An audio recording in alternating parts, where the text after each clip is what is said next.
नमस्कार। क्या आप सोच सकते हैं कि जब सारी दुनिया में भारत और अमेरिका के रिश्ते व्यापारिक टैरिफ, भारी टैक्स, बयानबाजी और राजनीतिक टकराव जैसे मुद्दों के चलते लगातार सुर्खियों में है, जब ट्रंप प्रशासन खुलेआम भारतीय सामानों पर 50% तक टैक्स लगा रहा है, दबाव डाल रहा है, रणनीतिक मंचों पर तीखे बयान दे रहा है, भारतीय प्रधानमंत्री नरेंद्र मोदी और अमेरिकी राष्ट्रपति डोनाल्ड ट्रंप के बीच ऐसा अजीबोगरीब और जोरदार युद्ध छिड़ा हुआ है कि दोनों अभी तक एक दूसरे के आमने सामने आने तक से कतराने लगे हैं। ऐसे माहौल में अचानक दुनिया की सबसे बड़ी और ऐतिहासिक 10 साल की डिफेंस डील दोनों देशों के बीच कैसे साइन हो गई? आखिर दोनों देशों के बीच पूरे 10 साल के लिए हुई यह डील है क्या? क्या किसी ने कल्पना की थी कि इसी तनाव के बीच कुआलालंपुर में भारतीय रक्षा मंत्री राजनाथ सिंह और अमेरिकी रक्षा मंत्री पीट हेगसेथ न सिर्फ मिलेंगे, बल्कि ADMM प्लस समिट के दौरान दोनों सरकारें इतने बड़े डिफेंस फ्रेमवर्क पर करार कर लेंगी, जिसमें इंफॉर्मेशन शेयरिंग, टेक ट्रांसफर, संयुक्त अभ्यास, इंडो पैसिफिक रणनीति, साइबर सुरक्षा और क्वाड लॉजिस्टिक्स जैसी हर वो चीज शामिल है जो चीन के लिए सबसे बड़ा खतरा बन सकती है। यही रहस्य, यही भारत अमेरिका डील का असली गेम चेंजर है, जो आज पूरी दुनिया की राजनीति को झकझोर गया है। चीन में इसे खुलकर वन बेल्ट वन रोड का सबसे बड़ा सेटबैक और साउथ चाइना सी की नीति के खिलाफ अमेरिका और भारत की फुल पावर चाल कहा जा रहा है, जबकि बाकी एशिया में नया इंडो पैसिफिक अलायंस बोला जा रहा है। तो आखिर ट्रंप जैसे राष्ट्रवादी, जो भारत को बार बार पब्लिकली ट्रेड दुश्मन कह रहे हैं, उन हालात में इतनी बड़ी डील कैसे हुई?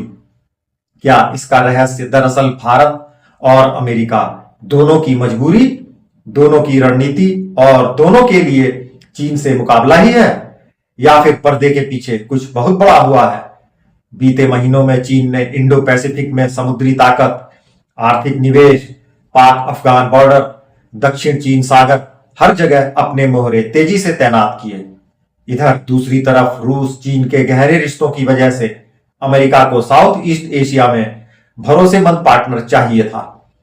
भारत के लिए रक्षा तकनीक, हथियारों के सह निर्माण, समुद्री सुरक्षा, क्वाड सहयोग और तेजी से बदलती चीन पाकिस्तान रणनीति का तोड़ सिर्फ ऐतिहासिक लॉन्ग टर्म डील से ही संभव था। अमेरिका भले ऊपर से इंडिया पर टैरिफ का हथौड़ा चला रहा था, लेकिन अंदर खाने वाशिंगटन और नई दिल्ली के डिप्लोमेटिक चैनल लगातार सक्रिय थे। रक्षा मंत्रालय की टीम हफ्तों तक बैकडोर वार्ता में लगी रही, जहां तय हो गया कि दोनों देश चाहे जितनी भी बहस जमीनी स्तर पर कर लें, लेकिन इंडो पैसिफिक कूटनीति और सुरक्षा स्तर पर एग्रीमेंट डिस्प्यूट से ऊपर काम करेंगे। यही वजह है कि डील की शर्तों में पहली बार इंफॉर्मेशन इंटीग्रेशन, लॉजिस्टिक्स को प्रोडक्शन, P-8 पोसिडन विमानों का साझा मिशन, वॉर टेक शेयरिंग, क्वाड के तहत डिजिटल सर्विलांस और इंडो पैसिफिक समुद्री साझेदारी जैसे बिंदु खुलेआम शामिल किए गए हैं। इतने बड़े टकराव भरे माहौल में अमेरिका का अपने पुराने रक्षा समझौते को रिन्यू और सुपर अपग्रेड करना ही संकेत है कि भारत की शक्ति, जरूरत और उसका चीन कंटेनमेंट रोल अब हर पश्चिमी रणनीति के केंद्र में है। चीन के लिए यह डील न सिर्फ रणनीतिक बल्कि बड़ा मनोवैज्ञानिक झटका है। इस रक्षा डील की बदौलत अब जो होने वाला है वह सुनिए। अब दक्षिण चीन सागर, अरब सागर, हिंद महासागर और क्वाड अभ्यास की हर गतिविधि में भारत अमेरिका की साझेदारी ही चीन के लिए सबसे बड़ा खतरा बनेगी, क्योंकि चीन अब वहां मनमानी नहीं कर पाएगा, न इंडो पैसिफिक की मोनोपोली रख सकता है। निवेश, टेक, ट्रांजिट, सुरक्षा, ह्यूमन इंटेलिजेंस, रडार सिस्टम, यानी चीन की हर चाल पर अब अमेरिका और भारत दोनों की नजर होगी। यानी डेटा और रणनीति एक साथ ऑपरेट होने वाले हैं। सवाल फिर वही कि इंडिया और अमेरिका दोस्त हैं या दुश्मन? इस डील का असली रहस्य यही है कि दोनों देश कभी पूर्ण मित्र, कभी पूर्ण प्रतिस्पर्धी, कभी जरूरत के दोस्त, मगर चीन से मुकाबले की स्थिति में अपरिहार्य रणनीतिक पार्टनर में बदल चुके हैं। यही पॉलिटिकल रियलिटी है।